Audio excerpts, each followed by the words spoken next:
Allah Subhanahu wa Ta'ala berfirman, "Maka aku katakan kepada mereka, mohonlah ampun kepada Rabb-mu, sesungguhnya Dia adalah Maha Pengampun. Nescaya Dia akan mengirimkan hujan kepadamu dengan lebat, membanyak harta dan anak-anakmu, mengadakan untukmu kebun-kebun dan mengadakan pula di dalamnya untukmu sungai-sungai." Quran Surah Nuh 10-12. Penjelasan. Di antara sebab terpenting diturunkannya rizki adalah istighfar, memohon ampunan, dan taubat kepada Allah yang Maha Pengampun dan Maha Menutupi kesalahan. Untuk itu, pembahasan mengenai pasal ini kami bagi menjadi dua pembahasan. 1. Hakikat istighfar dan taubat. 2. Dalil syar'i bahwa istighfar dan taubat termasuk kunci rezeki. A. Hakikat istighfar dan taubat. Sebagian besar orang menyangka bahwa istighfar dan taubat hanyalah cukup dengan lisan semata. Sebagian mereka mengucapkan, "Astaghfirullah, wa atubu ilaih."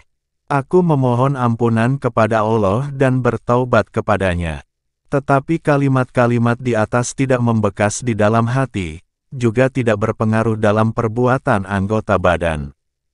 Sesungguhnya istighfar dan taubat jenis ini adalah perbuatan orang-orang dusta. Para ulama, semoga Allah memberi balasan yang sebaik-baiknya kepada mereka, telah menjelaskan hakikat istighfar dan taubat.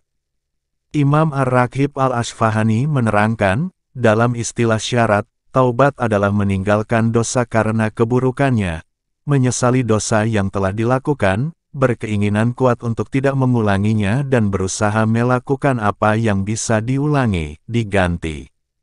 Jika keempat hal itu telah terpenuhi berarti syarat taubatnya telah sempurna. Imam An-Nawawi dengan redaksionalnya sendiri menjelaskan, para ulama berkata, bertaubat dari setiap dosa hukumnya adalah wajib. Jika maksiat dosa itu antara hamba dengan Allah, yang tidak ada sangkut pautnya dengan hak manusia, maka syaratnya ada 3. Pertama, hendaknya ia menjauhi maksiat tersebut. Kedua, ia harus menyesali perbuatan maksiatnya. Ketiga, ia harus berkeinginan untuk tidak mengulanginya lagi. Jika salah satunya hilang, maka taubatnya tidak sah. Jika taubat itu berkaitan dengan manusia, maka syaratnya ada 4. Ketiga syarat di atas dan keempat, hendaknya ia membebaskan diri, memenuhi hak orang tersebut. Jika berbentuk harta benda atau sejenisnya, maka ia harus mengembalikannya. Jika berupa hukuman, tuduhan atau sejenisnya, maka ia harus memberinya kesempatan untuk membalasnya atau meminta maaf kepadanya. Jika berupa ghibah, menggunjing, maka ia harus meminta maaf. Adapun istighfar, sebagaimana diterangkan Imam Ar-Raghib Al-Asfahani, adalah meminta ampunan dengan ucapan dan perbuatan. Dan firman Allah, "Mohonlah ampun kepada Tuhanmu, sesungguhnya Dia Maha Pengampun." Nuh 10.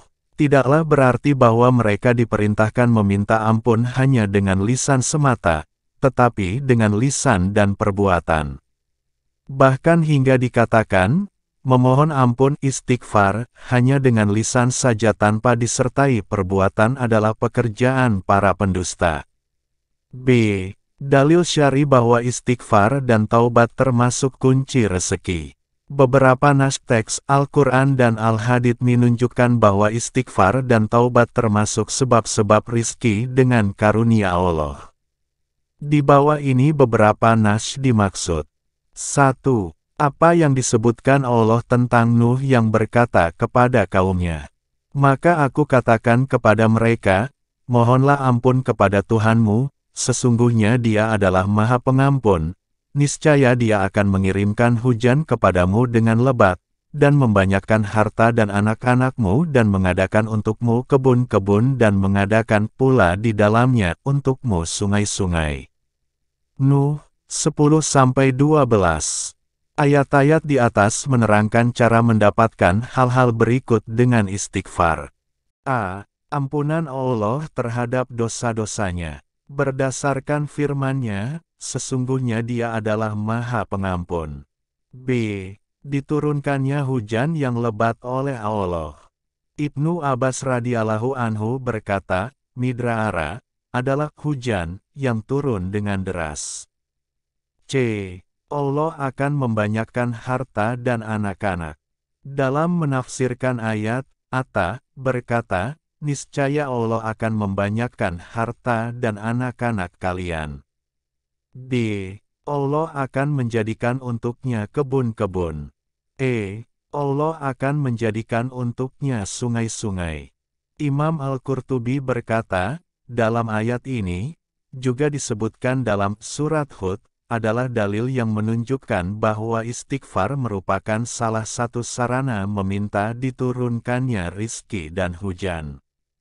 Al-Hafiz Ibnu Katsir dalam tafsirnya berkata, maknanya, jika kalian bertaubat kepada Allah, meminta ampun kepadanya dan kalian senantiasa mentaatinya, niscaya Ia akan membanyakkan rizki kalian dan menurunkan air hujan serta keberkahan dari langit, mengeluarkan untuk kalian berkah dari bumi, menumbuhkan tumbuh-tumbuhan untuk kalian, melimpahkan air susu perahan untuk kalian, membanyakkan harta dan anak-anak untuk kalian, menjadikan kebun-kebun yang di dalamnya bermacam-macam buah-buahan untuk kalian serta mengalirkan sungai-sungai di antara kebun-kebun itu untuk kalian.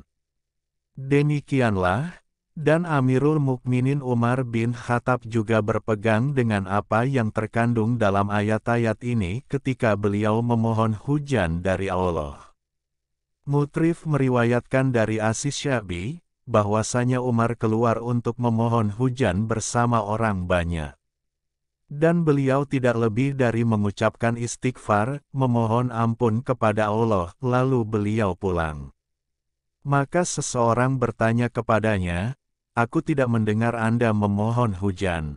Maka ia menjawab, aku memohon diturunkannya hujan dengan majadir langit yang dengannya diharapkan bakal turun air hujan. Lalu beliau membaca ayat, mohonlah ampun kepada Tuhanmu, sesungguhnya Dia adalah Maha Pengampun, niscaya Dia akan mengirimkan hujan kepadamu dengan lebat. Nuh 10-11. Imam Al-Hasan Al-Basri juga menganjurkan istighfar, memohon ampun, kepada setiap orang yang mengadukan kepadanya tentang kegersangan, kefakiran, sedikitnya keturunan dan kekeringan kebun-kebun. Imam Al-Qurtubi menyebutkan dari Ibnu Sabih, bahwasanya ia berkata, ada seorang laki-laki mengadu kepada Al-Hasan Al-Basri tentang kegersangan bumi, maka beliau berkata kepadanya, beristighfarlah kepada Allah. Yang lain mengadu kepadanya tentang kemiskinan, maka beliau berkata kepadanya, beristighfarlah kepada Allah. Yang lain lagi berkata kepadanya, doakanlah aku kepada Allah, agar Ia memberiku anak. Maka beliau mengatakan kepadanya, beristighfarlah kepada Allah. Dan yang lain lagi mengadu kepadanya tentang kekeringan kebunnya, maka beliau mengatakan pula kepadanya, beristighfarlah kepada Allah. Dan kami menganjurkan demikian kepada orang yang mengalami hal yang sama. Dalam riwayat lain disebutkan, maka Ar-Rabi bin Sabi berkata kepadanya, banyak orang yang mengadukan bermacam-macam perkara, dan Anda memerintahkan mereka semua untuk beristighfar. Maka Al-Hasan Al-Basri menjawab, aku tidak mengatakan hal itu dari diriku sendiri.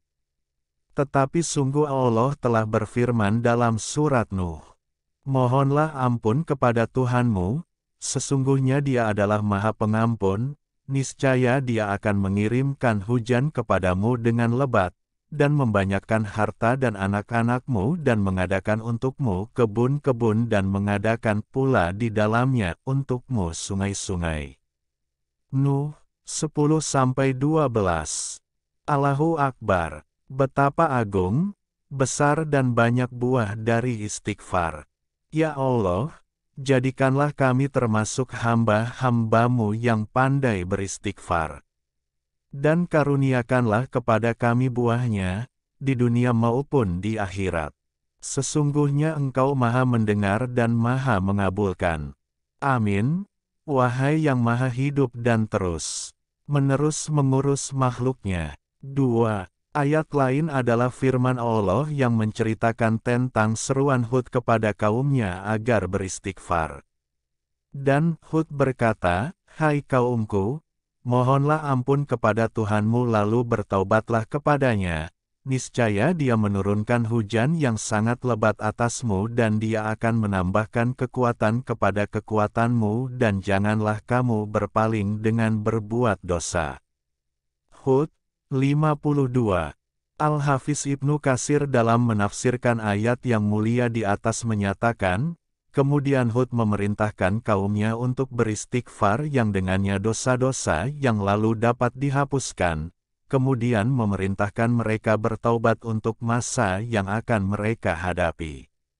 Barang siapa memiliki sifat seperti ini, niscaya Allah akan memudahkan rizkinya, melancarkan urusannya dan menjaga keadaannya.